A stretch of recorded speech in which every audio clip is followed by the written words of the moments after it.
Hello बच्चों। आशा करता हूँ आप सब लोग बहुत बढ़िया हैं और जैसे जैसे नीट 2022 नज़दीक आ रहा है, तैयारी आप बहुत अच्छी तरह कर रहे हैं। तो बच्चों, मेरे इस चैनल पर आज मैं आपके लिए बहुत खास लेकर आया हूँ। मैंने आपके यूट्यूब शॉर्ट्स पर आपको पहले ही बता दिया था कि एनसीईआरटी में पेज बाय पेज किस किस तरह के प्रश्न नीट बना सकता है, उसका वन शॉट वीडियो लेकर आऊँगा।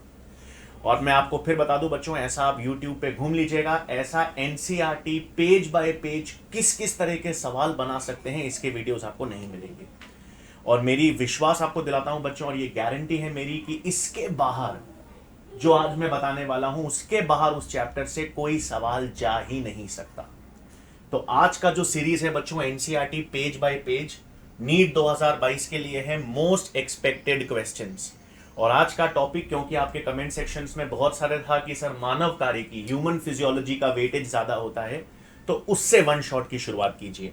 तो मैं जो चैप्टर या जो पार्ट लेकर आया हूं बच्चों, वो पाचन और अवशोषण, डाइजेशन और एब्जॉर्प्शन है, जिसमें नीट 2 से 3 सवाल बना सकता है। और वो सवाल कौन कौन से होंगे, क्या क्या होंगे, वो आपको इस वीडियो में सब कुछ बता दूंगा। ठीक है बच्चों, चलिए। तो अगर आप लोगों ने अभी तक चैनल को सब्सक्राइब नहीं किया है तो प्लीज सब्सक्राइब कर लीजिए और अपने दोस्तों में भी फैला दीजिए। Thank you. तो देखो बच्चों, सबसे पहली चीज, मैं पेज बाय पेज, क्योंकि मैंने आपसे कहा था एनसीईआरटी की पेज बाय पेज, अगर आप अपने साथ में एनसीईआरटी लेकर बैठे हैं या नोट कर रहे हैं तो ये सारे बिंदु बहुत जरूरी हैं। पहला पेज पर पाचन का जो चैप्टर है, पाचन और अवशोषण यानी डाइजेशन और एब्जॉर्प्शन, उसके पहले पन्ने पर पाचन की परिभाषा है, डेफिनेशन है।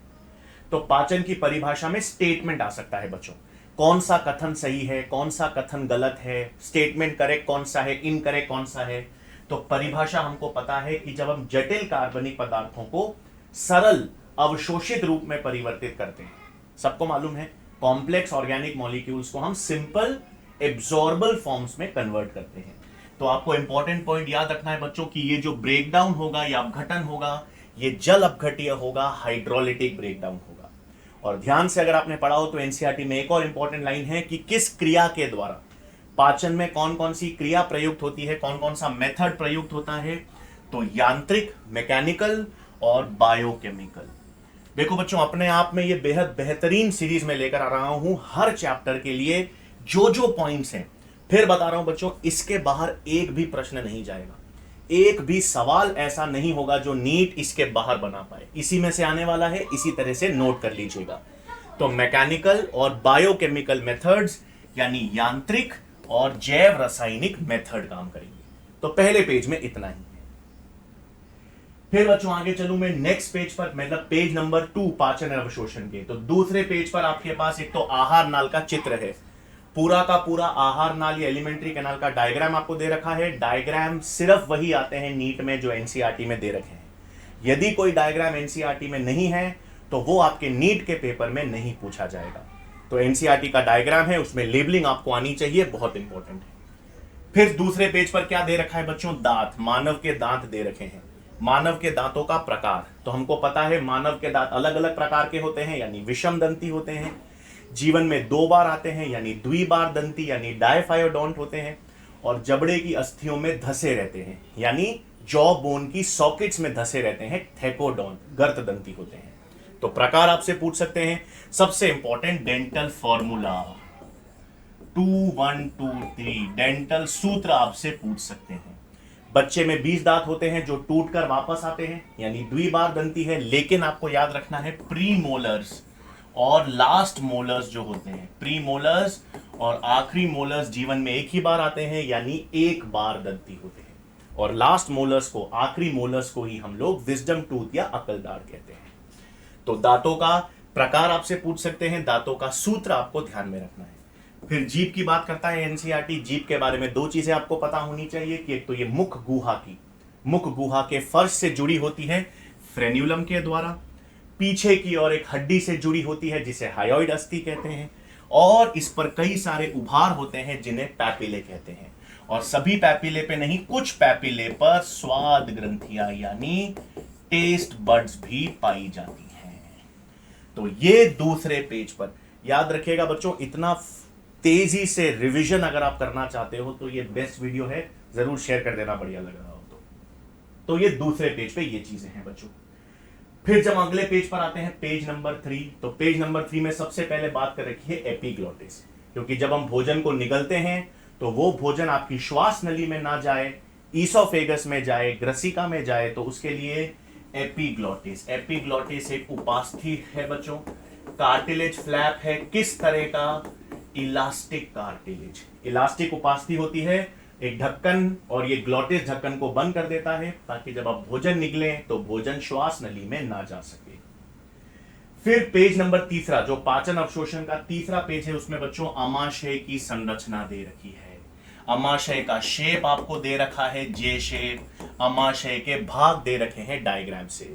ईसोफेगस किस भाग में खुलती है, कार्डियक, कार्डियक के ऊपर कौन सा भाग है, फंडे, पीछे पश्च भाग कौन सा है, पाइलोरिक। तो आपको आमाशय के भाग और डायग्राम समेत ध्यान रखने हैं एनाटॉमी।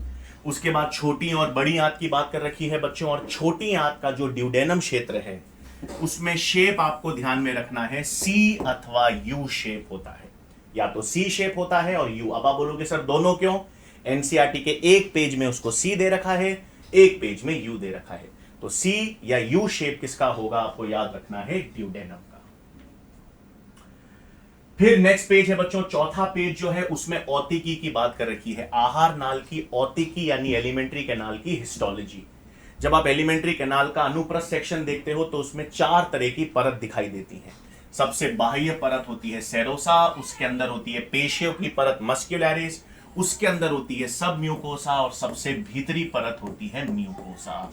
तो ये चारों परत आपको ध्यान में रखनी है, सबसे बाहर से अंदर या अंदर से बाहर पूछ सकते हैं, सबके लक्षण याद रखने हैं। सबसे बाह्य परत संयोजी उत्तक से बनी है सेरोसा, मस्क्युलरिस में बाहर की तरफ अनुदैर्ध्य पेशियां होती हैं, भीतर की तरफ वृत्ताकार पेशियां होती हैं, और ये क्रमानुकुंचन यानी पेरिस्टाल्सिस में काम करती हैं।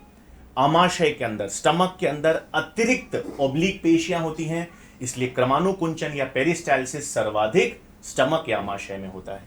सब म्यूकोसा के अंदर आपको ब्रूनस ग्रंथियां मिलेंगी, ब्रूनर ग्रंथियां ड्यूडेनम के सब म्यूकोसा में मिलती हैं।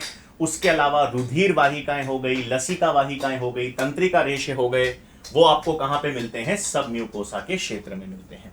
और सबसे आंतरिक परत कौन सी हो गई हमारे पास, म्यूकोसा। सबसे आंतरिक परत क्या है, म्यूकोसा, जिसमें अवशोषी और स्त्रावी कोशिकाएं पाई जाती हैं, एब्जॉर्प्टिव और सिक्रीटिव सेल्स। विलाय की संरचना आपको ध्यान रखनी है फिर, क्योंकि म्यूकोसा क्षेत्र में, छोटी आंत के म्यूकोसा क्षेत्र में विलाय मिलेगा। विलाय की संरचना एनसीईआरटी में है, उसमें रुधिर वाहिकाएं मिलेंगी, और एक सबसे बड़ा लिम्फ वेसल, सबसे बड़ा लसिका वाहिका या सबसे बड़ा लिम्फ वेसल मिलता है, जिसको लैक्टियल्स कहते हैं। ठीक है बच्चों, देखो रिवीजन तो मैं बहुत तेजी से करा रहा हूं, हर एक पॉइंट भी बता रहा हूं, तो एनसीईआरटी अगर साथ लेकर बैठे हुए हो तो बहुत मजा आ जाएगा और एक सवाल इसके बाहर नहीं जाएगा। फिर पाचन ग्रंथियां होती हैं बच्चों, पाचन ग्रंथियों में सबसे पहले किनकी बात कर रखी है, लार ग्रंथियों की। लार ग्रंथियां हमें पता है 3 प्रकार की होती हैं। 3 प्रकार की लार ग्रंथियां कौन कौन सी हैं बच्चों, एक तो आपके कान के या गाल के पीछे की तरफ पैरोटिड ग्रंथि होती है, जीभ के नीचे अधोजीवा सबलिंगुअल ग्रंथि होती है, और निचले जबड़े की तरफ सब मैक्सिलरी ग्रंथियां। तो ये पाचन ग्रंथियां में सबसे पहले किसकी बात कर रखी है, लार ग्रंथियों की। कौन सा पेज था बच्चों, पेज नंबर 4 पर ये सारी चीजें हैं, इसमें आपको ध्यान रखना है। फिर बच्चों 5वें पेज पर लार ग्रंथियों की बात करने के बाद फिर कौन सी किस ग्रंथि की बात हो रही है, लिवर की। तो शरीर की सबसे बड़ी ग्रंथि जो है वो लिवर दे रखा है, उनकी संरचना, उसका भार दे रखा है, इसकी संरचनात्मक इकाइयां आपको पता होनी चाहिए, पालिकाएं, हिपैटिक लोब्यूल्स। सवाल आ सकता है लिवर की संरचनात्मक इकाई पर, तो संरचनात्मक इकाई क्या कहलाती है, हिपैटिक लोब्यूल्स। और इनको आच्छादित करने वाला, इनको आवृत करने वाला एक संयोजी उत्तक कौन सा होता है, ग्लिसन्स कैप्स्यूल। इनको आच्छादित आवृत करने वाली संरचना ग्लिसन्स कैप्स्यूल है। फिर पित्ताशय है बच्चों, पित्ताशय का रोल है कि लिवर तो पित्तरस बनाता है, तो पित्तरस का निर्माण, बाइल जूस का निर्माण या संश्लेषण तो कौन करेगा, लिवर करेगा, लेकिन उसका संचय और स्त्रावन कहां से होगा, पित्ताशय से, गॉल ब्लैडर से। और गॉल ब्लैडर की डक्ट को क्या कहते हैं, सिस्टिक डक्ट कहते हैं। फिर अग्नाशय के बारे में बता रखा है बच्चों, हमको पता भी है अग्नाशय मिश्रित ग्रंथि यानी मिक्स्ड ग्लैंड होता है। इसमें बहिस्त्रावी भाग ज्यादा प्रोमिनेंट है, 98 से 99% बहिस्त्रावी भाग होता है, 1 से 2% अंतःस्त्रावी भाग होता है। तो ये मिश्रित ग्रंथि है, हेटेरोक्राइन ग्लैंड भी कह सकते हैं। फिर अग्नाशय, फिर डायग्राम दे रखा है बच्चों एनसीईआरटी में जिसमें सारी नलिकाएं हैं। लिवर से निकलने वाली हेपेटिक डक्ट, पित्ताशय से निकलने वाली सिस्टिक डक्ट, दोनों मिलकर बनाती हैं कॉमन बाइल डक्ट। फिर अग्नाशय से निकलती है अग्नाशय डक्ट, दोनों मिलकर बनाती हैं हिपैटोपैंक्रियाटिक डक्ट, जिससे अग्नाशय रस और पित्त रस किसमें प्रवेश करता है, छोटी आंत के ड्यूडेनम में। और जब ये नलिका ड्यूडेनम में खुलेगी तो एक अवरोधनी उसका नियमन करती है जिसे स्फिंक्टर ऑफ ओडाई कहते हैं। तो ये डायग्राम भी एनसीईआरटी में है, इस पर भी प्रश्न बन सकता है, लेबलिंग जरूर याद रखें। ठीक है बच्चों, तो ये आपके पास ग्रंथियों के बारे में बात कर रखा था एनसीईआरटी ने। फिर नेक्स्ट पेज एनसीईआरटी से कार्यकी पे आ जाता है, और कार्यकी से कई तरह के सवाल एनसीईआरटी से बन सकते हैं। तो कार्यकी में सबसे पहले पता रखा है बच्चों की पाचन की प्रक्रिया प्रारंभ कहां होगी, मुख गुहा में। मुख गुहा के बाहर की तरफ कौन सी ग्रंथियां हैं, लार ग्रंथियां हैं। 3 तरह की लार ग्रंथियां हैं, पैरोटिड ग्रंथियां हैं, सबलिंगुअल ग्रंथियां हैं, सब मैक्सिलरी ग्रंथियां हैं। तीनों ग्रंथियों का स्त्रावन क्या कहलाता है, लार कहलाता है। अब लार में क्या क्या चीजें हैं आपको पता है, लार में 90 से 92% तो जल होता है। फिर आपको ध्यान में रखना है लार में एंजाइम्स, 2 एंजाइम्स याद रखनी है बच्चों, एक पाचन एंजाइम है और एक जीवाणु को नष्ट करने वाली एंजाइम है। पाचन एंजाइम को हम कहते हैं टाइलिन या सलाइवरी अमाइलेज, जो किस पीएच पर काम करती है, 6.8। कौन से पाचन रस में कौन सी एंजाइम्स होती हैं, किस पीएच पर काम करती हैं, किसका पाचन करती हैं, यही सवाल बनता है। तो लार में पाचन एंजाइम टाइलिन या सलाइवरी अमाइलेज है जो 6.8 पीएच पर काम करती है, और किसका पाचन करती है, 30% स्टार्च का। तो 30% स्टार्च का पाचन टाइलिन या सलाइवरी अमाइलेज के द्वारा होगा 6.8 पीएच पर। फिर एक लाइजोजाइम भी होती है लार में बच्चों। लाइजोजाइम जो है वो जीवाणु की कोशिका भित्ति को नष्ट करती है, यानी एंटीबैक्टीरियल एंजाइम है। फिर अमाशय में दे रखा है बच्चों, अमाशय में तो हमको मालूम चल गया मुख गुहा में पाचन किसका हो रहा है बच्चों, कार्बोहाइड्रेट्स यानी स्टार्च का कितना प्रतिशत, 30%, किस पीएच पर, 6.8, और स्टार्च किसमें टूटता है, माल्टोज में। फिर भोजन में नेक्स्ट किसमें आता है बच्चों, आपके पास ईसोफेगस जो है, ग्रसिका में किसी भी प्रकार का पाचन नहीं होता है, हमें पता है। फिर सीधा पाचन की प्रक्रिया आती है अमाशय में। अमाशय में हमको पता है कौन सी ग्रंथियां होती हैं, जठर ग्रंथियां। जठर ग्रंथियों में 3 तरह की कोशिकाएं हैं। एक ग्रीवा कोशिकाएं होती हैं यानी म्यूकस या गॉबलेट सेल्स जो श्लेष्मा का स्त्रावन करते हैं। दूसरे होते हैं बच्चों चीफ या पेप्टिक सेल्स जो पेप्सिनोजन और प्रोरेनिन का स्त्रावन करते हैं। और हमारे पास होते हैं तीसरे पेराइटल या ऑक्सिंटिक सेल्स, पेराइटल या ऑक्सिंटिक सेल्स जो HCl और कैसल इंट्रिंसिक कारक का स्त्रावन करते हैं। तो जठर ग्रंथियों में अलग अलग प्रकार की कोशिकाएं हैं। पीएच आपको याद रखना है, जठर रस 1.8 से 2 अम्लीय पीएच पर काम करता है। चीफ पेप्टिक सेल्स हो गए, पेराइटल ऑक्सिंटिक सेल्स कैसल इंट्रिंसिक कारक का निर्माण करते हैं बच्चों। वो एक प्रोटीन होता है जो विटामिन B12 का अवशोषण करता है।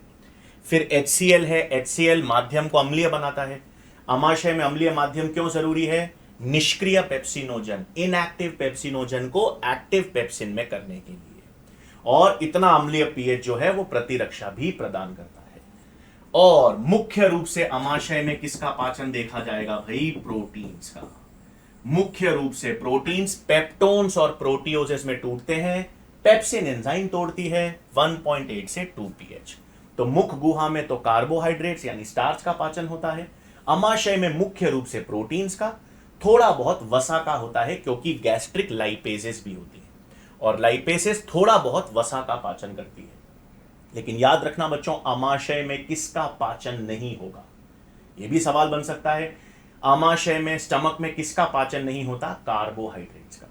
कार्बोहाइड्रेट्स के पाचन के लिए अमाइलेसेस चाहिए, और कोई अमाइलेसेस अम्लीय पीएच पर काम नहीं करती है। तो ये सारे बिंदु आपके पास पेज नंबर 6 पर दे रखे हैं। फिर बच्चों नेक्स्ट पेज पर आपके बाद बात कर रखी है, अब छोटी आंत में पाचन आएगा। छोटी आंत, एक और याद रखना, अमाशय में भोजन 4 से 5 घंटों तक रहता है, ये पॉइंट दे रखा है एनसीईआरटी में, और 4 से 5 घंटों में वो थरली मिक्स होता है जठर रस से, तो उसको काइन कहते हैं, तो वो पॉइंट भी ध्यान रखना है। फिर छोटी आंत में आएगा बच्चों, तो छोटी आंत में 3 तरह के पाचन रस काम करेंगे। पित्त रस जो कहां से आता है, लिवर से। अग्नाशय से पाचन रस आता है। अग्नाशय के पाचन रस को संपूर्ण पाचन रस कहते हैं, क्योंकि इसमें सभी प्रकार की पाचन एंजाइम्स हैं। प्रोटीन पाचन में काइमोट्रिप्सिनोजन, ट्रिप्सिनोजन, प्रो कार्बोक्सीपेप्टिडेसेस होती हैं। वसा पाचन के लिए लाइपेजेस होती हैं। कार्बोहाइड्रेट पाचन के लिए अमाइलेसेस होती हैं, और न्यूक्लिक अम्ल के पाचन के लिए न्यूक्लियेसेस।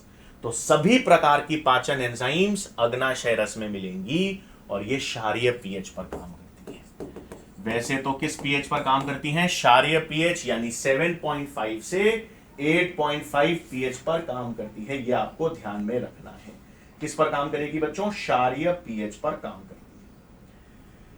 तो अग्नाशय रस की एंजाइम्स काम करेंगी, पित्त रस माध्यम को अम्लीय क्षारीय बनाता रहता है, और ये लाइपेजेस का भी सक्रियन करता है। एनसीईआरटी में पॉइंट दे रखा है, किसको सक्रिय करता है, लाइपेजेस को सक्रिय करता है।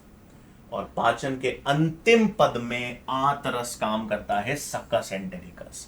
आंतरस कहां से निकलता है बच्चों, लाइबर कुन की दरारों से, और लाइबर कुन की दरारें विलाय के रसांकुरों के आधार पर पाई जाती हैं। फिर आपको एंड प्रोडक्ट इंटेस्टिनल जूस की एंजाइम्स आपको पता होनी चाहिए बच्चों। इंटेस्टिनल जूस की एंजाइम में अमीनो अम्ल को तोड़ने वाली डायपेप्टिडेसेस होती हैं, डायसैकेराइड्स को तोड़ने वाली डायसैकेराइडेसेस होती हैं, और न्यूक्लियोटाइडेस, न्यूक्लियोसाइडेस और लाइपेसेस। तो पाचन के अंतिम पद में कौन सा रस काम करता है, आंतरस या सक्कस एंटेरिकस काम करेगा। यह आपको ध्यान में रखना है। पाचन की पूरी प्रक्रिया चालू कहां से हुई बच्चों, मुख गुहा से स्टार्च का पाचन, फिर अमाशय में आए मुख्य रूप से प्रोटीन्स का पाचन, थोड़ा बहुत वसा का पाचन, और पाचन की प्रक्रिया पूरी होना, समाप्त होना, सर्वाधिक पाचन छोटी आंत में। छोटी आंत में पित्त रस ने माध्यम को क्षारीय बना दिया, फिर अग्नाशय रस की सारी एंजाइम्स ने पाचन कर लिया, और अंतिम पद जो अमीन डाइपेप्टाइड्स बच गए, डायसैकेराइड्स बच गए, मोनोग्लिसराइड्स बच गए, और न्यूक्लियोटाइड्स बच गए, उन अंतिम पाचन के पद में किसने काम कर दिया, आंतरस ने या सक्कस एंटेरिकस की एंजाइम्स ने। ठीक है बच्चों, फिर नेक्स्ट पेज पर क्या दे रखा है, अब जो पाचन तो हो गया, अब जिस भोजन का पाचन नहीं हो सकता, जो अपच भोजन होता है, वही तो बड़ी आंत में जाएगा। तो बड़ी आंत में केवल अपाचित भोजन जाता है, तो बड़ी आंत का क्षेत्र दे रखा है और उसका कार्य दे रखा है। 3 कार्य क्या होता है, तो श्लेष्मा का स्त्रावन होता है बड़ी आंत से। श्लेष्मा का स्त्रावन होगा तो विष्ठा या मल आराम से बाहर निकल जाएंगे, और थोड़ा बहुत अवशोषण होता है कोलोन क्षेत्र से। लवण का, जल का, खनिज का अवशोषण बड़ी आंत के क्षेत्र से होता है। एक कपाट भी दे रखा है बच्चों, आपको ध्यान होना चाहिए, ईलोसीकल कपाट होता है। वो कपाट ध्यान रखता है कि अपच भोजन बड़ी आंत से छोटी आंत में प्रवेश ना कर सके। फिर पाचन में नियमन या रेगुलेशन की बात कर रखी है बच्चों, न्यूरल और हार्मोनल के द्वारा नियमन होता है। न्यूरल में हमको पता है स्वायत्त तंत्रिका तंत्र काम करता है। स्वायत्त तंत्रिका तंत्र का अनुकंपी और परानुकंपी। अनुकंपी तंत्र पाचन रस के स्त्रावन को कम कर देता है, परानुकंपी तंत्र बढ़ा देता है। और हार्मोन्स वाले चैप्टर में सारे हार्मोनल नियमन हैं। कौन कौन से हार्मोन जो पाचन से संबंधित होते हैं, गैस्ट्रिन, कोलिसिस्टोकाइनिन, पैंक्रियोजाइमिन, सिक्रीटिन, एंटेरोगैस्ट्रोन, ये सब हार्मोन्स वाले चैप्टर में है, तो उसमें हम एनसीईआरटी के वन शॉट में बता दूंगा। तो हार्मोन्स के माध्यम से और तंत्रिका तंत्र के माध्यम से ये नियमन भी देखा जाएगा। फिर अवशोषण दे रखा है बच्चों अगले पेज पर। अगले पेज पर बात कर रखी है कि पाचन की प्रक्रिया पूरी हो गई, अब रुधिर में अवशोषण होगा। तो अवशोषण में शर्करा का अवशोषण होगा, अमीनो अम्ल का होगा, वसा का होगा। शर्करा में हमको पता है 6 कार्बन, ग्लूकोज और गैलेक्टोज तो सक्रिय रूप से अवशोषित होती है। फ्रक्टोज का अवशोषण सुसाध्य विसरण रूप से होता है, फैसिलिटेटेड डिफ्यूजन।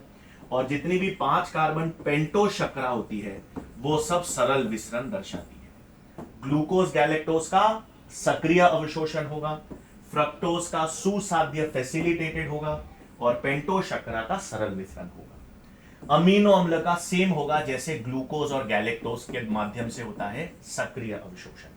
तो ग्लूकोज और गैलेक्टोज भी सक्रिय रूप से अवशोषित होती है, अमीनो अम्ल भी सक्रिय रूप से अवशोषण दर्शाते हैं। वसा सबसे पहले छोटे टुकड़ों मिसेल्स में टूटता है बच्चों।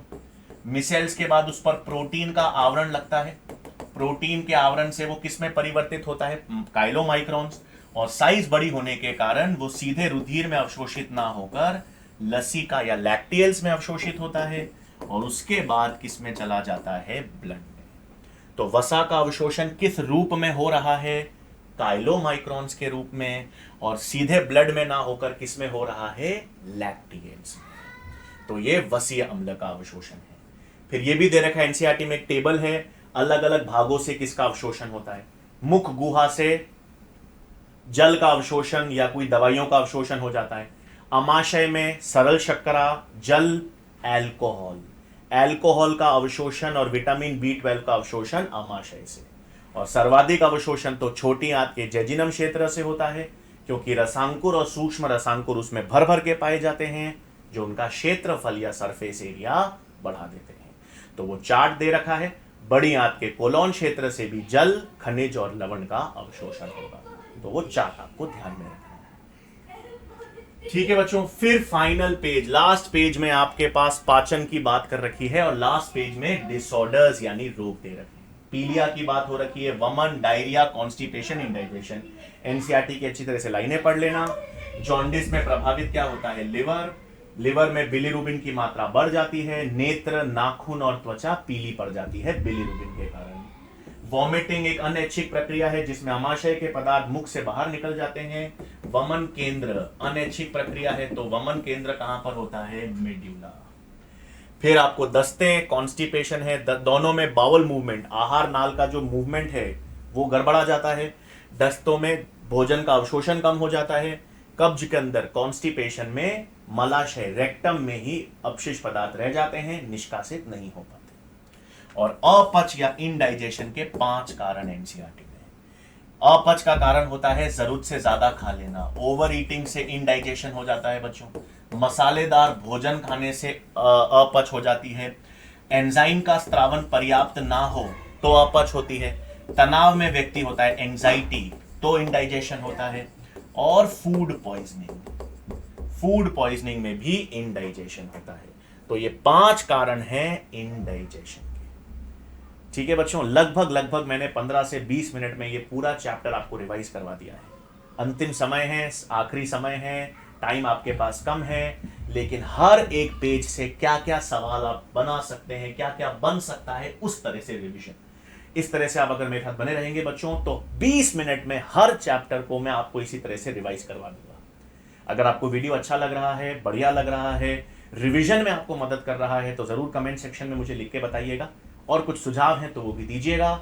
बस मेहनत करना ना छोड़िएगा, और जितना हो सके प्यार बनाए रखिए, अपनापन बनाए रखिए, और इस चैनल को और अपने बच्चों, अपने दोस्तों के मध्य जरूर शेयर कीजिएगा। तो अगले लेक्चर में वन शॉट के साथ मुलाकात होगी। बहुत बहुत धन्यवाद।